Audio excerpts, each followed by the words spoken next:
pemilih, selamat datang kembali di Ngobrolin Demokrasi, podcast KPU Kota Salatiga yang akan ngobrolin seru tapi santai dan penuh makna seputar demokrasi dan kepemiluan. Nah, episode kali ini kita punya tema yang sangat penting, yaitu sinergitas KPU dan Bawaslu Kota Salatiga dalam mensukseskan pilkada yang berintegritas. Kenapa ini penting? Karena suksesnya pilkada di Salatiga tidak hanya bertumpu pada penyelenggaraannya, tetapi juga didukung oleh suksesnya pengawasan. Ada sinergi yang harus terus dibangun antara KPU dan juga Bawaslu agar demokrasi kita makin kuat. Di podcast kali ini kita nggak sendirian karena kita kedatangan narasumber istimewa dari Bawaslu Kota Salatiga yang akan berbagi cerita dan pengalaman seputar pengawasan pilkada tahun 2024 yang lalu. Langsung saja kita mulai obrolannya. Selamat siang, Selamat Pak Yusman. siang. Nama lengkapnya Dayusman Junus. Nah, teman pemilih, kalau kemarin kita ini kita panggilnya teman pemilih, Pak Ya, Yus. siap. Jadi teman pemilih ternyata setelah beberapa waktu yang lalu kita juga mengundang narasumber untuk ngobrolin demokrasi berkaitan dengan kepemiluan. Nah, supaya kemudian ini menjadi pemahaman bagi kita bahwa kepemiluan itu nggak hanya KPU dulu, tapi banyak pihak-pihak yang terlibat di situ. Ya. Jadi salah satu tamu istimewanya kali ini adalah Bawaslu Kota Salatiga. Nah, Pak Yus, siang ini habis dari mana, ada kegiatan apa, dan bagaimana kabarnya, Pak Yus? Ya, saya tadi itu memimpin kegiatan apel pagi. Setelah itu kami rapat rutin Senenan lah. Rapat rutin Senenan, terus membahas berbagai hal yang kami siapkan untuk kedepannya seperti apa, termasuk pencermatan terhadap daftar pemilih berkelanjutan. Nah, kegiatan-kegiatan itu kami lakukan rapat dari jam 9 sampai jam 11-an lah. Setiap Senin? Ya, setiap Senin. Setiap Senin kami membahas, melakukan evaluasi terhadap kegiatan-kegiatan Bawaslu. Setelah itu mempersiapkan kegiatan-kegiatan ke depannya. Nah, memang saat-saat seperti ini kan Bawaslu harus betul-betul memanfaatkan waktunya, karena kita itu kan ada peraturan yang dikeluarkan oleh Bawaslu Pusat untuk melakukan berkegiatan di luar kantor Kamis dan Jumat dimanapun. Jadi dalam rangka efisiensi itu sebenarnya. Senin sampai Rabu kami optimalkan betul kegiatan-kegiatannya Bawaslu. Kamis Jumat kami bekerja di tempat-tempat di mana kami bisa bekerja. Ya, memang kalau dilihat efisiensinya paling penghematan terhadap listrik, air, nah AC dan segala macam. Sarana lah ya. Ya, sarana. Nah, itu juga termasuk, kalau saya dapat informasi dari teman-teman, termasuk menghemat, tapi tidak signifikan sebenarnya. Tapi kita tetap menjalankan.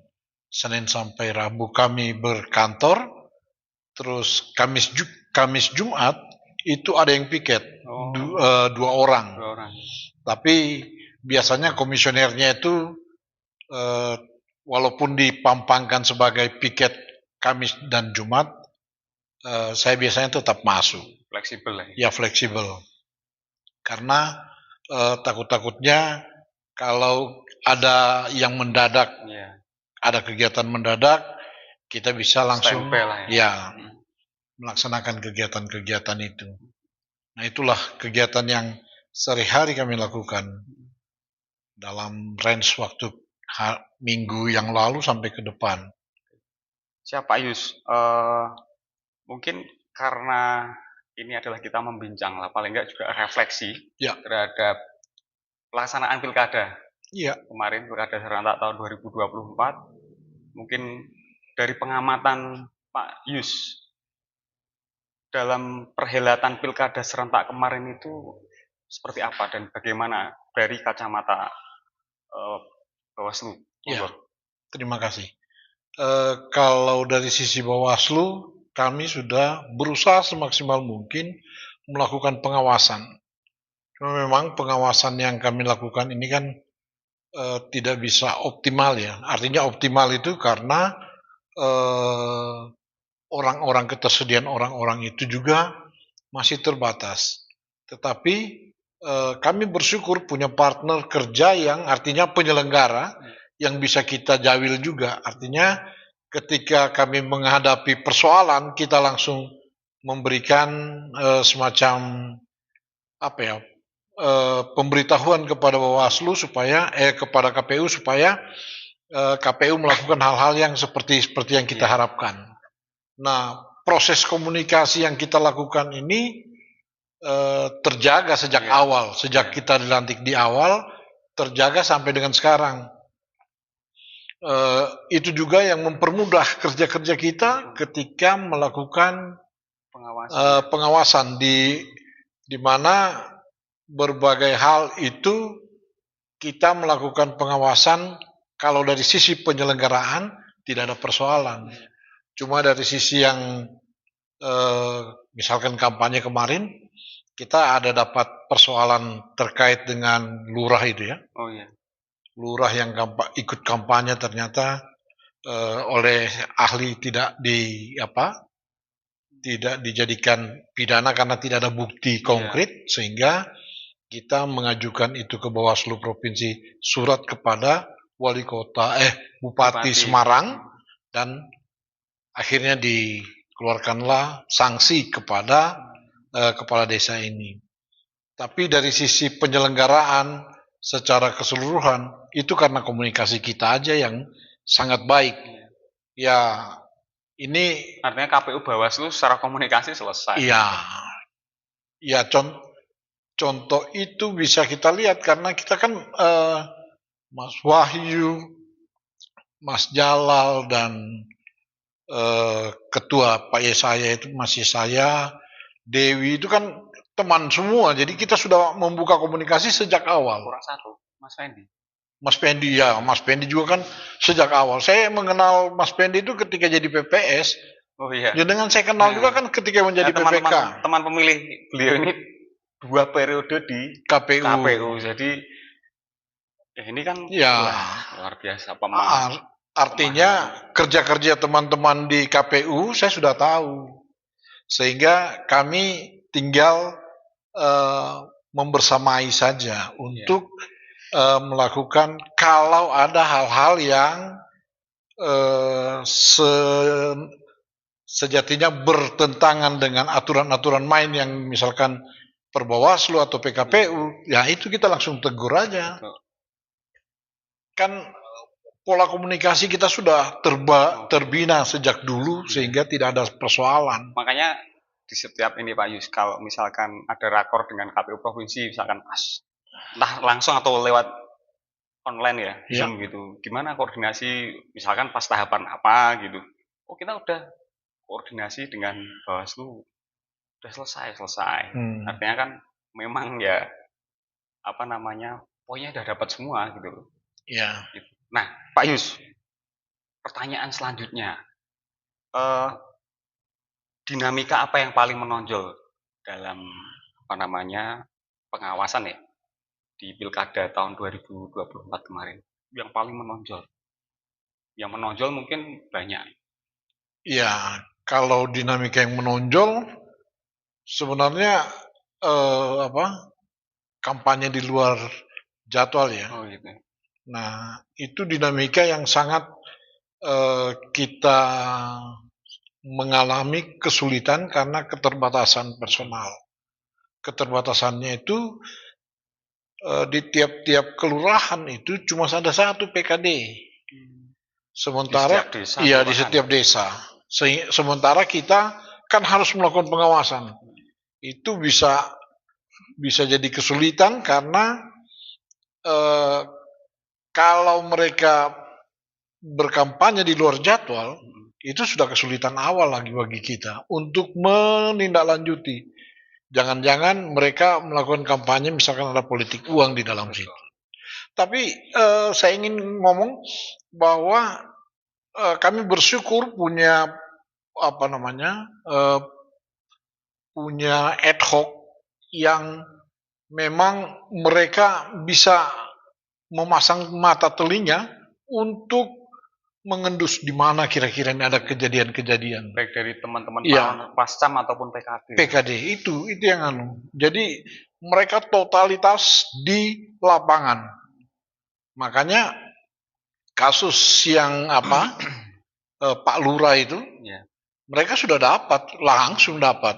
Jadi begitu ada yang tag di Facebook, dicek langsung arahnya ke Bancak dan segala macam. Ya. Itu hari pertama kita sudah melaksanakan seluruh rangkaian itu dan kita tidak lanjuti secepatnya bahwa itu temuannya akhirnya jadi temuannya Bawaslu dan kita tidak lanjuti. Nah seperti itu. Oke. Kita periksa semua. Oke. Itu. Keren. Berarti gercep ya? Ya gerak cepat lah. Ya. Supaya segera ditindaklanjuti gitu. Nah karena tempat-tempat di Kota Salatiga ini sebenarnya masih dalam jangkauan. Tidak jauh satu dengan yang lain. Di Kecamatan Sidorejo, ya jaraknya juga tidak terlalu jauh-jauh. Lagi Pak Yus, tantangan khusus yang dihadapi Bawaslu Kota Salatiga di lapangan seperti apa?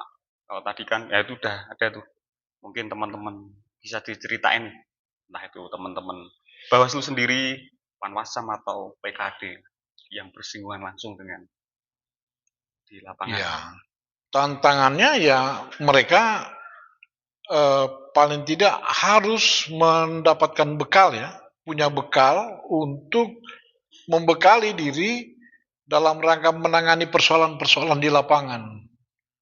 Memang kadang-kadang bimbingan teknis yang kita lakukan juga tidak terlalu memadai. Tapi di kegiatan-kegiatan di keseharian kita selalu berkantornya itu kan di Bawaslu itu bisa sampai malam hari, pulang ke rumah cuma mandi, terus nanti baru balik lagi, terus kita meningkatkan kapasitas saling ngobrol bagaimana teman-teman di lapangan, sehingga itu yang paling bisa kita tangani persoalan-persoalan. Misalkan kalau ada masyarakat yang melapor dan mereka tidak tahu, itu kan mereka langsung bertanya, sebentar, tolong kita lihat dulu kasusnya seperti apa. Nah, kita duduk bersama, kita bahas dulu, baru kita tidak lanjuti. Pak Yus, kalau tadi kan kita dari ngobrol itu akhirnya ketemu nih. Ya. Beberapa kasus nih misalkan. Nah, misalkan bisa kasih contoh temuan misalkan di lapangan gitu ya. Kalau tadi kan kampanye nih, mungkin selain dari kampanye kan karena temuan itu kan banyak. Banyak. Misalkan dari tahapan pemutakhiran, kemudian sampai di pelaksanaan hari H, mungkin ada temuan dari teman-teman baik itu Panwascam atau PKD.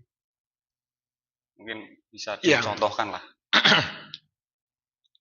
Contoh konkret ya, ketika pas ada di TPS berapa yang di Margosari itu ya, itu. Nah, kebetulan PKD-nya perempuan. Oh gitu. Nah, ada persoalan yang muncul karena KPPS memulai sebelum jam 7, ya toh? Nah, itu kan mau dipersoalkan atau tidak. Nah, ketika teman-teman itu menahan, nah saya waktu itu juga langsung komunikasi ke provinsi. Tapi saya harus memberikan bukti-bukti bagaimana TPS itu tidak melakukan kecurangan. Nah, sehingga bukti-bukti yang kuat. Ya, artinya gini, teman-teman KPPS itu kan tidak tahu kalau dia memulai lebih awal. Padahal tidak diperkenankan, harus dia mulai dari jam 7. Iya kan?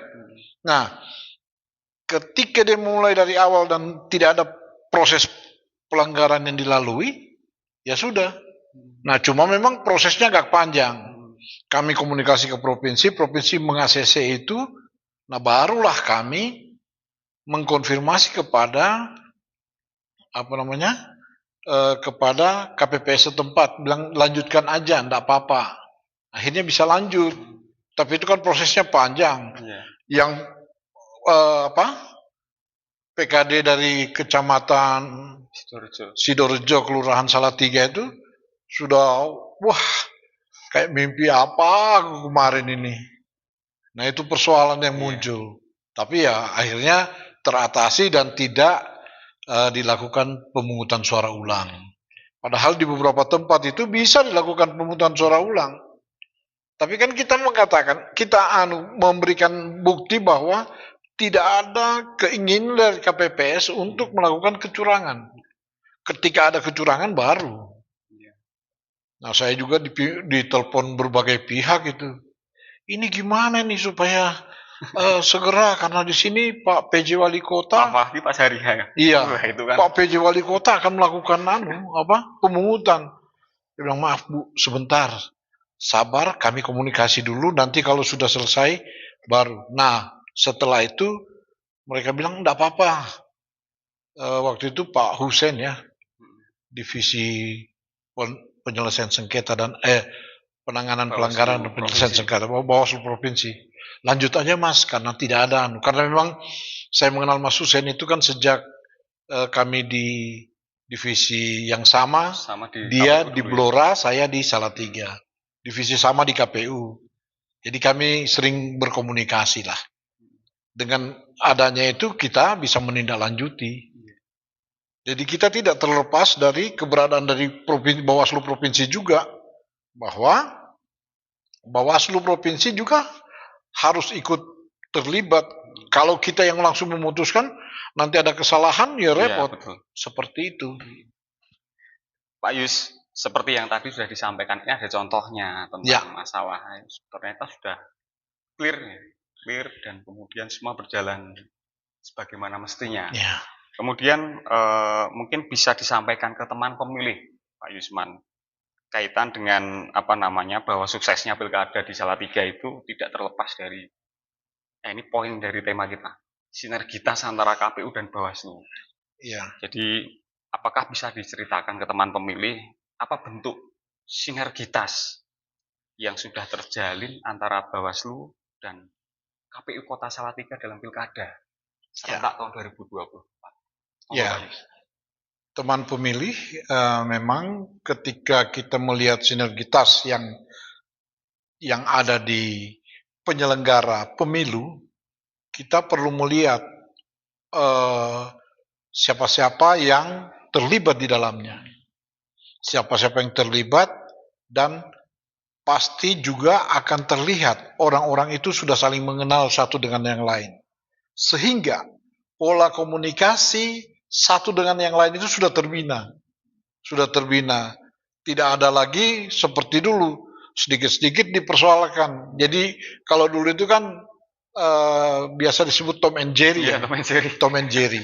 Itu dari atas sampai bawah. Nah, itu. Tapi kalau sekarang itu kan sudah mulai kita mengikis itu. Nah, cuma memang kadang-kadang ya penyelenggara juga bersikukuh dengan dia punya aturan, kami juga bersikukuh dengan aturan, sehingga biasa mencari celah untuk mencari persamaan itu. Ketika persamaan itu ditemukan, itu adalah sesuatu yang sangat-sangat baik bagi kita untuk menimbulkan sinergitas itu. Nah, keren. Ada lagi yang mau disampaikan? Ya itulah. Itu aja ya. Pokoknya pola komunikasi yang paling penting. Iya. Karena ya kalau misalkan ada konflik dalam tanda kutip ya, misalkan ya kayak tadi disampaikan, pekengan lah, artinya aku kerjaku kayak gini, kamu kayak gitu ya, itu hal yang wajar lah. Tapi kan tidak selamanya begitu ternyata. Gitu. Iya. Dan juga komunikasi mulai dari provinsi ya. Saya tidak tarik yang ke RI. Karena di provinsi juga komunikasinya juga cair. KPU provinsi biasanya potong Kompas lewat telepon ke saya. Ini gimana? Sabar, coba saya cek lagi. Nah, seperti itu. Karena komunikasinya dia kencang, saya lembut. Akhirnya setelah itu beberapa waktu lagi saya balas lagi, oke, sudah clear. Karena kami sudah saling mengenal. Saya sangat mengenal dengan seluruh jajaran karena mereka juga penyelenggara pemilu kan. Ketika di periode-periode saya. Jadi tidak ada persoalan komunikasi di dalamnya. Intinya ya komunikasi itu. Oke, Pak Yus. Mungkin bisa dibagikan contoh nyata ya. Misalkan dalam hal kolaborasi KPU Bawaslu dalam mensukseskan pilkada. Nah, mungkin bisa disampaikan contoh kolaborasinya seperti apa dalam yang dilakukan oleh KPU dan Bawaslu dalam pilkada serentak kemarin. Tidak hanya kemudian penyelenggaraan itu identik sama KPU deh. Padahal di situ ada Bawaslu. Betul. Karena begini, pada periode lalu itu ketika penertiban alat peraga kampanye, nah dia kan ketawa. Karena seharusnya yang bertanggung jawab itu adalah KPU. Sementara yang terlibat di dalam itu di lapangan teman-teman Bawaslu. Saya bilang gak usah marah. Karena mereka juga lagi sibuk mengurus kegiatan-kegiatan penyelenggaraan yang lainnya. Karena itu beririsan. Nah itu. Tapi kita tetap menggandeng karena kalau kita melakukan sendiri kita berbahaya. Kita bisa dipersoalkan oleh partai politik. Karena kalau aturan mainnya yang bertanggung jawab itu adalah KPU. Sehingga ketika kita berjalan ya tetap saya gandeng terus. Iya kan? Yes. Nah, saya kan gandeng jenengan sampai kita turunkan bersama-sama. Sebelum itu kan rapatnya di Bawaslu. Nah, KPU harus juga terlibat, betul. Menghadirkan, akhirnya kita undang rapat di sini. Iya. Sekalian undang Bawaslu semuanya. Nah, itu contoh yang paling konkret itu. Ingat itu. Itu bentuk evaluasi yang paling keren itu. Jadi pola-pola komunikasi kita harus betul. Itu yang kita hanya mengandalkan komunikasi supaya seluruh rangkaian peristiwa dan kegiatan yang kita akan lakukan itu bisa berjalan dengan baik. Jangan-jangan politik atau pemilu pilkada yang menggembirakan itu yang seperti ini ya, karena komunikasi yang baiklah. Hadapilah dengan senyum. Oke. Baik, Pak Yus, menurut Bawaslu apa yang harus terus ditingkatkan dalam sinergi bersama KPU ke depan? Nah, kalau yang terus ditingkatkan itu sebenarnya dari sisi Bawaslu, aturan mainnya sudah cukup ya, sudah cukup baik. Cuma begini, Bawaslu itu kan kesulitannya adalah dia harus tahu betul dengan PKPU dan dia harus tahu dengan Perbawaslu. Sehingga minimal 2 bagian itu dia kuasai. 2 ketentuan itu ya? Ya, untuk menyatukan satu dengan yang lain. Nah, ketika kita berhadapan untuk menyelesaikan suatu persoalan, ya itu yang penting. Bahwa aturan-aturan main harus jelas. Karena itulah jalan atau pedoman untuk menjalankan tugas dan tanggung jawab kita bersama. Saya masih ingat Pak Yus bilang gini, waktu perekrutan ad hoc KPPS itu. Iya. Ini mau ada perekrutan ad hoc. Kita sosialisasi kan? Iya. Di situ apa pesannya Bawaslu? Udah, yang penting sipol gitu kan. Ya, sama itu. Betul. Sipol. Yang penting ketentuan itu ikuti semua. Sampai kita kan mau pelantikan, kan ada yang belum dilantik ternyata kan. Ya. Akhirnya kan kita malam-malam tuh ngoyak semuanya harus pelantikan online. Pak Yus bilang, udah nanti kirimkan namanya ke saya sama bukti screenshot pelantikan melalui video call. Ya. Akhirnya sampaikan. Ya. Selesai juga. Betul. Pelaksanaan juga selesai. Karena kalau dari sisi pengawasan kan ketika semua itu sudah terselesaikan, ngapain kita repot-repotkan? Kita persoalkan hal-hal yang remeh-temeh itu. Padahal mereka juga maunya mau bekerja. Iya. Bukan cuma kita yang ingin mengabdi kepada negara. Mereka juga kan punya keinginan Iya, untuk begitu. betul. Itu yang harus kita tanamkan. Karena itu perannya mereka. Ya. Ikut berperan lah. Itu ujung tombak itu ya memang bisa jadi ujung tombak karena ujung tombak dan iya, ujung tombak. karena mereka berada di jajaran paling bawah dan harus berhadapan dengan seluruh misalkan partai politik, terus dengan pemilih, itu mereka-mereka itu. Selanjutnya, harapan Bawaslu untuk penyelenggaraan pemilu ataupun pilkada berikutnya seperti apa, Pak Yus? Nah, harapan ke depan itu semoga pemilu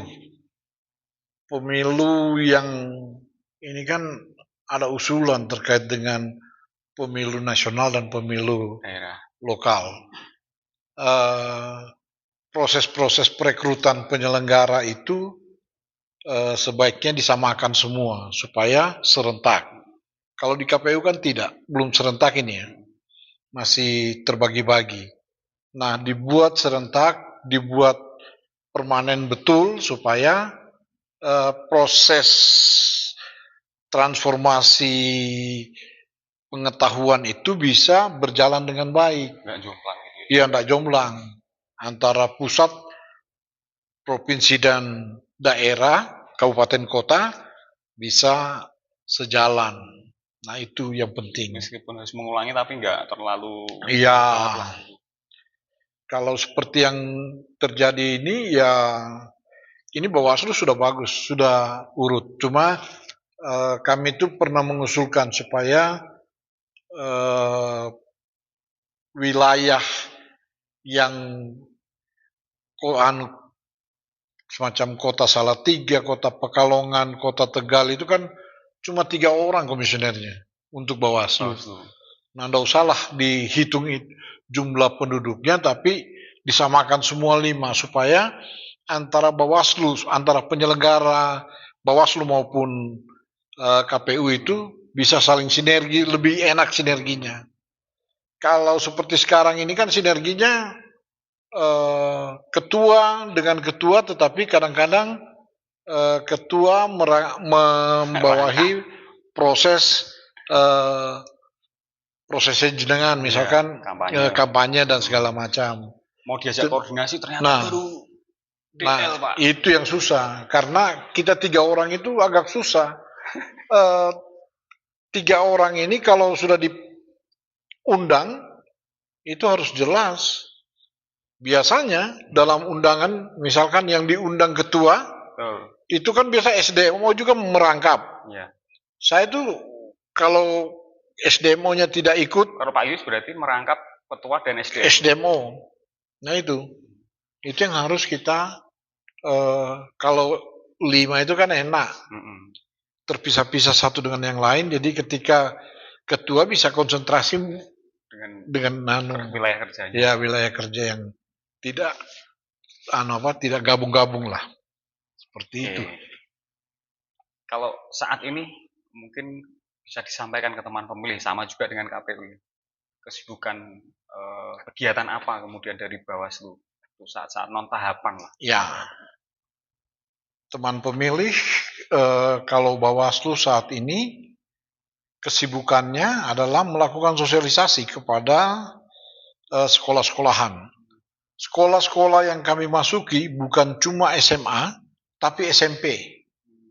Karena kami berpikir ketika tahun 2025 ini, 4 tahun ke depan, mereka sudah bisa menjadi pemilih pemula. Itu. Nah, cuma sayang, sinergitas kami itu tidak berurutan dengan kepala dinas pendidikan. Kita sudah audiensi dengan kepala dinas pendidikan, ternyata kepala dinas pendidikannya pensiun. Sehingga kami agak kesulitan itu. Begitu pensiun, akhirnya kita mau mulai lagi. Mau mulai tapi belum terjadi. Cuma ini kebetulan ada SMP di sekitar Ledok itu mau meminta untuk dilakukan sosialisasi. Nah, sosialisasi ini kita perlu lakukan untuk membekali pemilih supaya bisa menjadi orang yang benar-benar bisa menyuarakan suara pemilih dengan baik. Itu sosialisasi. Kemudian yang kedua, kita ini sudah 2 kali melakukan peningkatan kapasitas terkait dengan keberadaan penyelenggara, terutama Bawaslu. Kita kerjasama dengan DPR RI. Nah, kegiatan ini untuk memberikan masukan kepada DPR RI supaya begini loh, sebaiknya kalau Bawaslu dalam melakukan kegiatan. Ada hal yang paling menarik saya lihat bahwa ini cuma usulan yang muncul bahwa Bawaslu dikasih ruang, dikasih betul-betul senjata yang ampuh. Nah, ternyata bukan hanya pengawasan, penindakan, tapi dia bisa menindak. Artinya ketika orang ini melakukan kesalahan, dia bisa menganulir keberadaan orang ini. Nah, itu kan bagus. Jadi itu taringnya dipanjangin, betul. Nah, itu peningkatan kapasitas. Kemudian di sela-sela itu juga kami kadang-kadang membuat konten-konten juga seperti yang terjadi sekarang ini. Kami sering juga melakukan seperti itu, tapi ya sifatnya spontanitas. Tapi spontanitas juga cukup lumayan lah. Seperti itu. Pak Yus, pesan apa yang ingin disampaikan kepada masyarakat Salatiga agar ikut berperan dalam menjaga integritas baik itu pemilu ataupun pilkada di masa yang akan datang? Ya, kalau menjaga integritas, saya berharap supaya pemilu ke depan itu betul-betul berjalan tidak menggunakan money politik, walaupun money politik itu katanya sudah susah ditelusur. Sebenarnya gampang-gampang saja. Cuma ada niat baik enggak dari teman-teman dari masyarakat ya? Terutama partai politik yang berusaha bermain seperti itu. Tapi sebenarnya masyarakat juga ini yang sangat penting. Jangan mau diberi kalau pada akhirnya akan membuat dia sengsara. Nah, itu yang kita ingin menanamkan kepada masyarakat supaya kalau caranya melakukan pemilu ya jangan mau terima uang. Itu yang kemudian terkait dengan integritas lainnya ya penyelenggara itu. Penyelenggara supaya betul-betul ini penyelenggaranya. Kalau kan saya minta yang ke pemilih supaya tidak menerima, terus yang ini yang kedua penyelenggara supaya betul-betul menjalankan aturan-aturan main yang mereka lakukan. Karena pada pemilu yang lalu saya nggak tahu ada yang mengatakan bahwa ada partai yang lolos dan tidak lolos di berbagai tempat itu karena pemberian KPU. Tapi kita harapkan semoga itu tidak terjadi. Itu aja. Terima kasih Pak Yus. Siap. Obrolan yang sangat daging di siang hari ini. Mungkin sebelum kita mengakhiri Pak Yus, 3 kata untuk Kota Salatiga. 3 kata. Aduh, Salatiga. Kalau hati beriman kan sudah. Sudah. Terserah Pak Yus.